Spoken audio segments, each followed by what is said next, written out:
एक साधारण युवक था जो मुंबई के एक छोटे से फ्लैट में अकेला रहता था। वह हमेशा कुछ नया और अनोखा जानने के लिए बेचैन रहता था।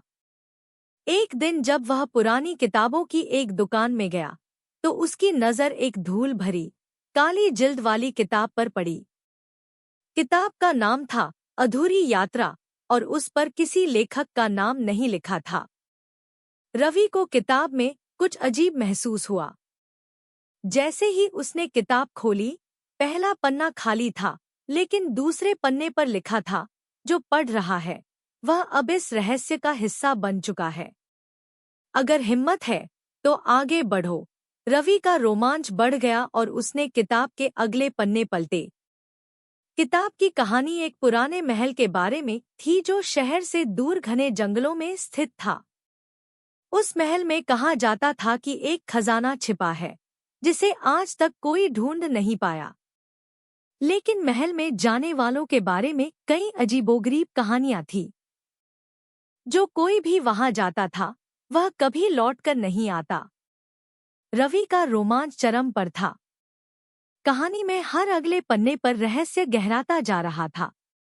आखिरी पन्ने पर लिखा था, अगर तुम इस रहस्य को सुलझाना चाहते हो, तो इस महल के नक्शे को समझो और वहां पहुंचो। लेकिन याद रखना, ये सफर सिर्फ बहादुरों के लिए है। रवि ने ठान लिया कि वह इस चुनौती को पूरा करेगा।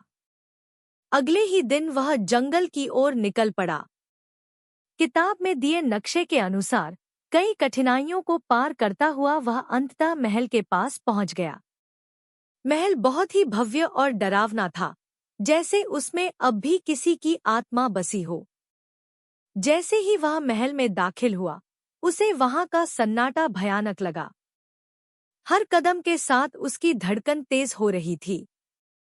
अंधेरी गलियों और रहस्यमय दरवाजों को पार करते हुए उसे एक बड़ी सी दरगाह दिखाई दी।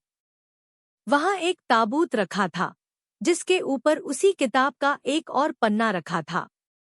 उस पन्ने पर लिखा था, खजाने तक पहुंचने का रास्ता यही है, लेकिन ताबूत खोलने के बाद वापस लौटने का कोई रास्ता नहीं होगा। रवि ने साहस करके ताबूत का ढक्कन खोला। अचानक पूरे महल में हवा की तेज गूंज उठी और उसे ऐसा महसूस हुआ जैसे कोई अदृश्य शक्ति उसे खींच रही है। उसने देखा कि ताबूत के अंदर एक सीढ़ी है जो अंधेरे में गहराई तक जा रही थी। सीढ़ियां उतरते उतरते रवि एक कमरे में पहुंचा, जहां चारों ओर बेशकीमती गहने और सोने के सिक्के बिखरे पड़े थे। लेकिन तभी कमरे का दरवाजा अपने आप बंद हो गया और एक आवाज गूंजी, जो आया है वह यहीं रहेगा। अब तुम भी इस रहस्य का हिस्सा बन चुके हो। रवि ने निकलने की कोशिश की, लेकिन सब बेकार था। महल में उसकी आवाजें गूंजने लगी और उस रहस्यमय किताब की तरह उसकी कहानी भी अधूरी रह गई। आज भी जो कोई उस किताब को पढ़ता है, वह उसी रहस्य में खो जाता है। और अगर कभी तुम्हारे सामने अधूरी यात्रा नाम की किताब आए, तो सोच समझकर ही उसे खोलना, क्योंकि हो सकता है अगला शिकार तुम ही बनो।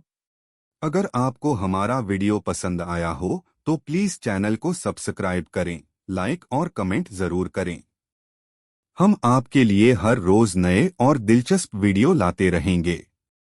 लेटेस्ट अपडेट्स पाने के लिए चैनल को सब्सक्राइब करना न भूलें।